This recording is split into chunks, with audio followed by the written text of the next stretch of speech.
Shalom, caros amigos, tudo bem? Eu sou o professor Leonardo, estamos aqui com mais um vídeo super especial para vocês e dessa vez dando continuidade à nossa série de refutações, né? Um react, né?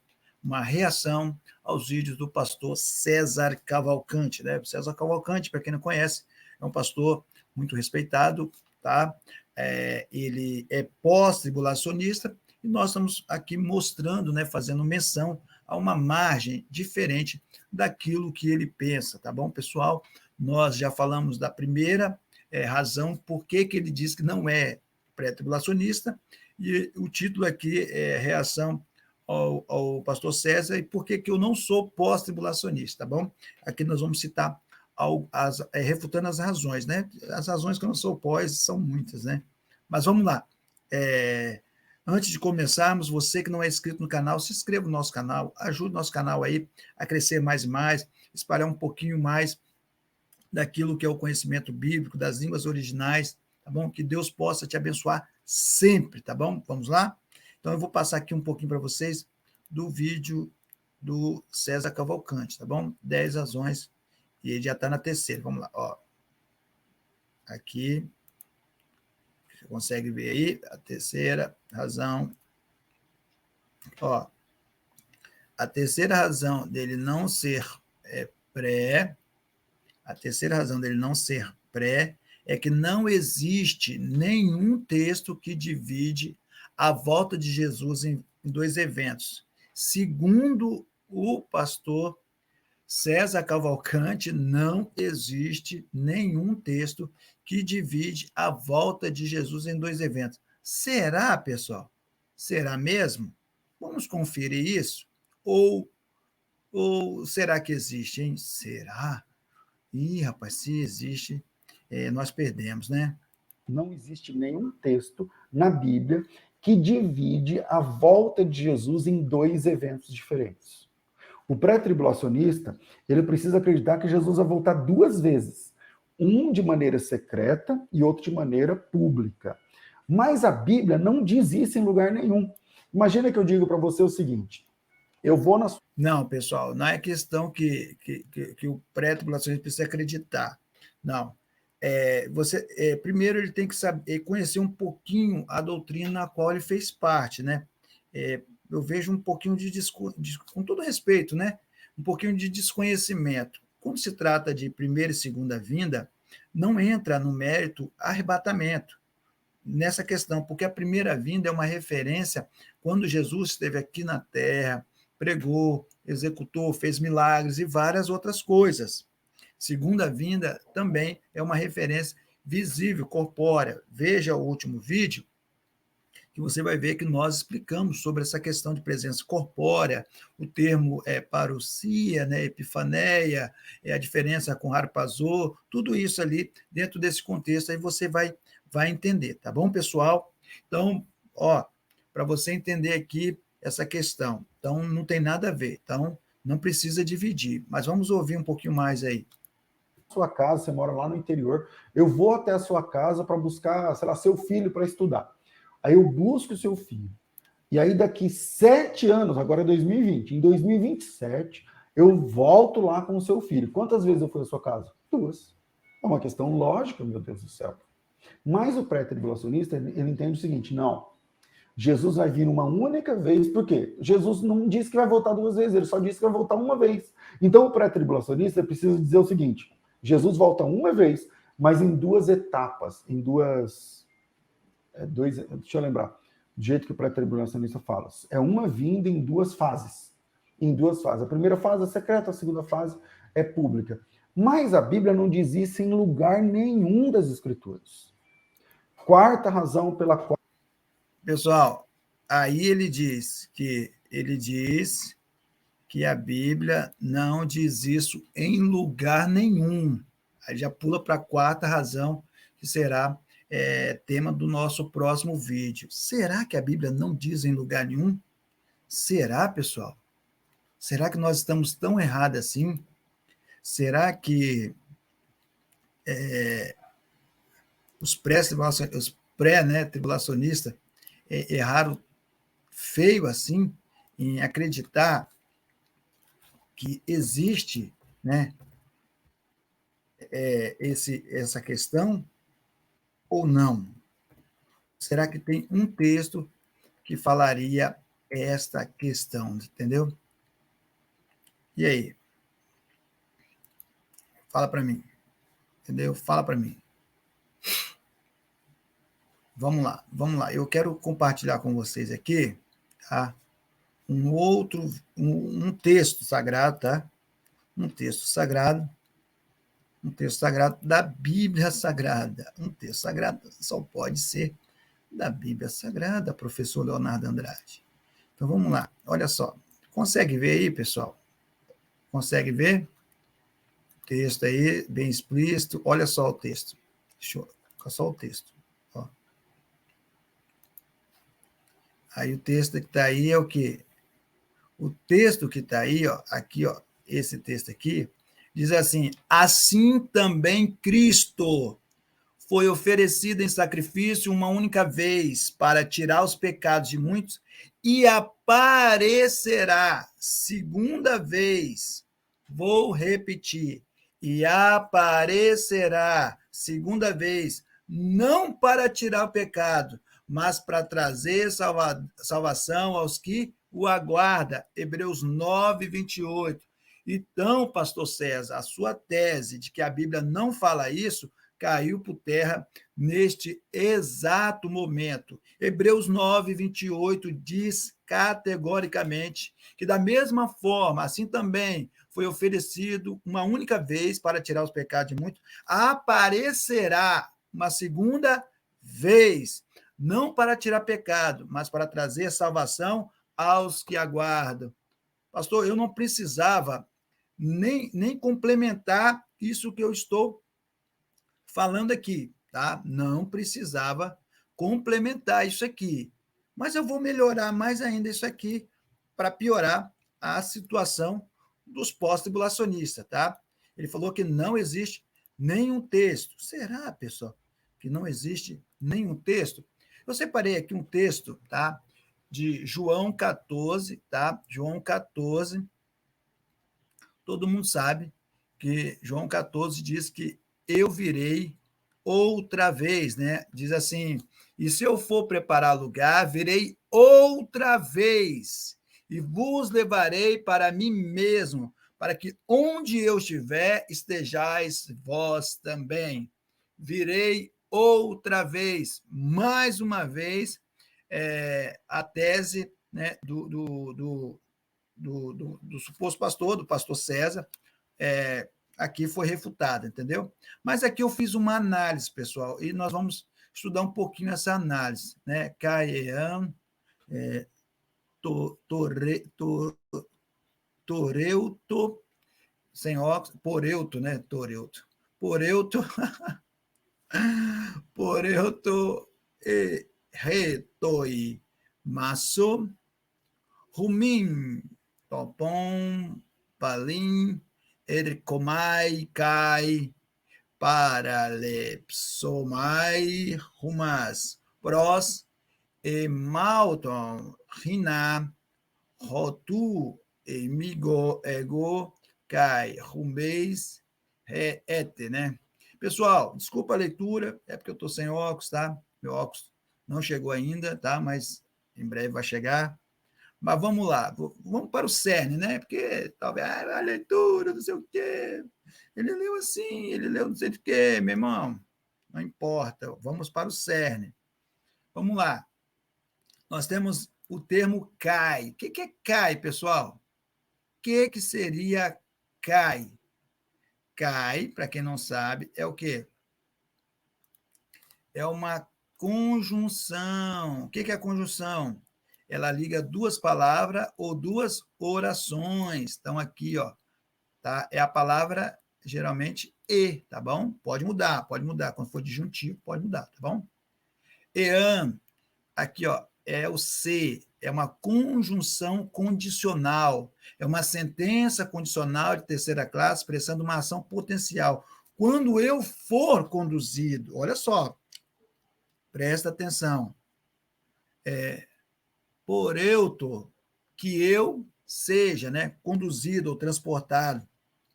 Verbo na primeira pessoa do singular, aorista subjuntivo passivo, né? Subjuntivo porque se eu for, porque é também condicional, né? Se eu for, né? Ou seja, seja conduzido. Conduzido para quê? Beleza? Retomaiso, acho que isso mesmo. Que eu prepare. O verbo na primeira pessoa singular, aorista subjuntivo também passivo, tá? Aqui, ó, topon, lugar, né? A palavra topon, lugar, é um acusativo masculino singular. Rumim, para vós, né? Pronome pessoal, dativo na segunda pessoa do plural. Palim, de novo, né? Daí que vem a palavra palimpsesto, né? Palim é um advérbio, também serve como uma. Às vezes. Não, vamos só com advérbio aqui, pessoal. Ericomai, eu venho, verbo na primeira pessoa singular do presente indicativo, tá bom, pessoal? Do presente indicativo, tá? Do presente indicativo passivo. Cai, conjunção aditiva, já disse. Paralepsomai, eu trarei junto, verbo na primeira pessoa singular, futuro indicativo na voz média. Rumas, a voz, pronome acusativo na segunda pessoa do plural. Prós, para, preposição, né? Uma preposição. Prós aqui é um acusativo de associação, presta atenção. Com, em companhia de. A ideia é que Jesus vai voltar para levar as pessoas para o mesmo lugar de onde ele veio, para ficarem na sua companhia, ou na companhia dele, pessoal. Então, esse texto aqui já quebra todos os paradigmas, todos os pressupostos dos pós-tribulacionistas. Hematon, eu mesmo, pronome reflexivo, acusativo masculino singular, eu mesmo, eu vou trazer para mim, para mim, né? Reflexivo, traz para você. Tem interferência no outro, mas traz algo para você, dentro do contexto morfossintático. Riná, a fim de que? Conjunção, é uma conjunção. Riná, a fim de que aponta para o propósito da partida e o retorno de Jesus para receber os crentes consigo mesmo. É para que, onde ele está, eles também possam estar. Isso é verdade em mais um sentido e se refere não apenas à parousia futura, mas também ao retorno pós-ressurreição de Jesus aos discípulos, o que Jesus havia dito na conclusão do verso 2. Então, pessoal, olha uma série de enormidades dentro da própria gramática, os pós estão sendo refutados, tá? Dentro da própria gramática, eles estão sendo refutados, né? Para nós terminarmos aqui, ropu, né? Onde é advérbio aqui, rupu, aqui esse sufixo aqui está genitivo, posse, né? Eimi, eu estou, né? Verbo na primeira pessoa singular, presente no indicativo ativo. Ego, né? Eu, pronome pessoal, nominativo singular na primeira pessoa, indicando nominativo sempre sujeito. Cai também advérbio. Rumeis, vós, pronome nominativo também, nominativo, sujeito. E segunda pessoa do plural. Ete, né? Que vós estejais, verbo na segunda pessoa do plural, presente substantivo ativo. Então, pessoal, essa análise aqui, bem assim, superficial, tá? Superficial, de João 14, 3, demonstra claramente que a tese, né, ou a teoria dos pós-tribulacionistas não consegue ficar de pé de maneira nenhuma, pessoal. Entendeu? Não consegue ficar de pé de maneira nenhuma, tá? Então, aqui cai por terra. Então, nós lemos dois textos que falam claramente, né, a respeito dessa segunda vinda, tá bom? Dois textos que falam claramente a respeito da vinda do Senhor em duas fases, sim. Entendeu?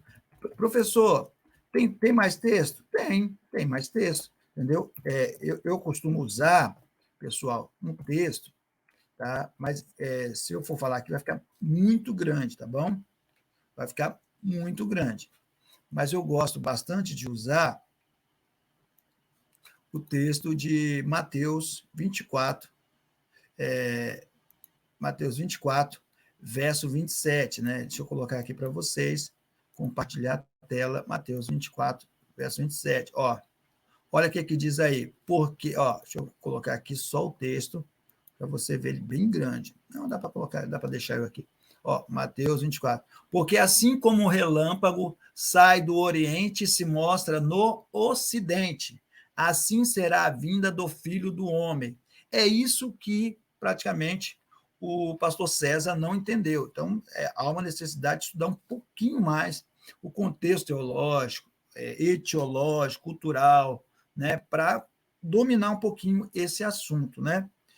Você tem um texto de Salmos 103, verso 12, que diz assim: como o Oriente está longe do Ocidente, apague de nós as nossas transgressões. Olha que texto meio difícil. Como está longe do Oriente e do Ocidente, apague de nós as transgressões. O que ele está dizendo com isso? Ele está dizendo da passagem do sumo sacerdote, desde a sua entrada ali no Oriente, porque a entrada do tabernáculo ficava no Oriente, até o final, onde ele aspergia sangue e recebia o perdão, ou seja, sua transgressão era afastada, que ficava no Ocidente. Então, como está distante entre um e outro, Oriente e Ocidente, apaga de nós a nossa transgressão. Enquanto ele vai do Oriente ao Ocidente, vai apagar a transgressão.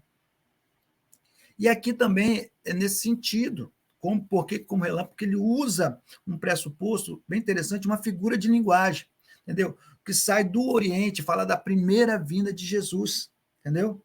Já a segunda vinda é o Ocidente. Por quê? Porque no Ocidente é onde ficava os santos dos santos, e era lá que Deus se mostrava.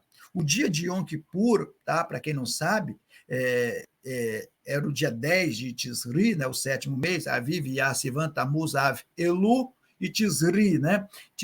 No dia 10 de Tisri, tinha, do dia 1º ao dia 10, o Yamin Noraim, isso aí depois nós falamos um pouquinho mais, tá bom? Quando o pastor quiser, a gente fala um pouquinho mais sobre essas festas judaicas, alguma coisa relacionada a isso, mas terão outros vídeos aí, nós poderemos falar um pouquinho. Então, o dia de Yom Kippur era conhecido como face a face com Deus.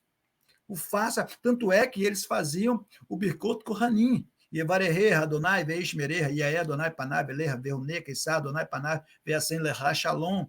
Que o Senhor te abençoe e te guarde, o Senhor faça resplandecer o seu rosto sobre ti e tenha misericórdia de ti, que o Senhor sobre ti levante o teu rosto e te dê a paz, Shalom. Então ele está dizendo que é o dia do face a face. Então ele ia se mostrar no Ocidente, então ele ia aparecer no Ocidente. Então fica claro também que tipologicamente, pode usar isso como tipologia, mas eu apresentei 2 textos aqui, fiz analogia, tudo certinho, entendeu? Tipologicamente também apresenta a vinda do Senhor em 2 fases, tá bom, pessoal? Então, eu costumo dizer que, claro, você tem controvérsia, sempre vai existir as controvérsias, tá bom, pessoal? Mas o que eu mostrei aqui hoje, rapidamente, tá bom? Claro, no nosso curso de escatologia. Professor, fala um pouquinho desse curso. Pessoal, o curso é taxa única, tá bom? Tá? Taxa única. Tá? Tem meu telefone aqui embaixo, tá? Meu telefone, aqui embaixo, meu telefone, tá? Não dá para ligar, só o WhatsApp, tá bom? Você me procura lá para saber qual o valor do curso de escatologia. Nesse curso de escatologia são mais de 15 vídeos. Eu falo sobre o estado intermediário, assim, só do estado intermediário, acho que são 5 vídeos, tá? Que eu falo sobre tudo, Olam Hazé, Olam Rabá, é uma enormidade, você vai precisar, é muito conteúdo, uma escatologia super avançada mesmo, para quem quer entender um pouco melhor sobre a doutrina pré-tribulacionista. Eu recomendaria o pastor César comprar, né, esse curso, por quê? Porque é notório que ele não compreende um pouco a teologia pré-tribulacionista, né? Mas sem problema, tá bom, pessoal? Então, você que deseja conhecer um pouquinho mais sobre a visão pré-tribulacionista, tá bom? Você vai receber PDF, um material do professor Leonardo Andrade, tá bom? Então, você aqui que nos acompanha, tá bom? Está aqui. Então, pessoal, é só você fazer isso aí e observar, de fato, que grandes coisas você irá aprender através desse curso, tá bom? Pessoal, não se esqueça de curtir, compartilhar esse vídeo, tá bom? Comente aqui o que você achou, tá bom? Se foi uma resposta interessante, tá bom? Se também não foi, tá bom? Muito obrigado. Deus vos abençoe, tá bom? Vamos fazer uma brahot? Vamos fazer? Vamos lá? Baruch atah Adonai Eloheinu melech haolam hamotzi lechem min haaretz, né? Deus vos abençoe e até mais. Lehitraot, tá bom? Você quer que eu fale o significado dessa oração? Ou você quer estudar com o professor Leonardo hebraico? Estude hebraico comigo, que você vai aprender a fazer quase todas as orações, né? Moderni, que é a oração de Shaharit, a oração do Pai Nosso, Avum do Bashmat, Shemor, Tetei Marter. Você vai tudo, pessoal. Todas as orações, entendeu? Eu tenho até aqui a oração do Pai Nosso aqui, jogada aqui. Então, pessoal, você quer aprender? Bendito és tu, Senhor nosso Deus, Rei do Universo, que extrai o pão da terra. Foi a oração que eu fiz, tá bom? Mas se você quiser aprender outras também, então, uma enormidade de orações, entendeu? O professor Leonardo está aqui na disposição. Então, nós temos aula de grego, nós temos aula de hebraico, nós temos aula de aramaico também, tá bom? Deus os abençoe. E agora é sério, hein? Lehitraot!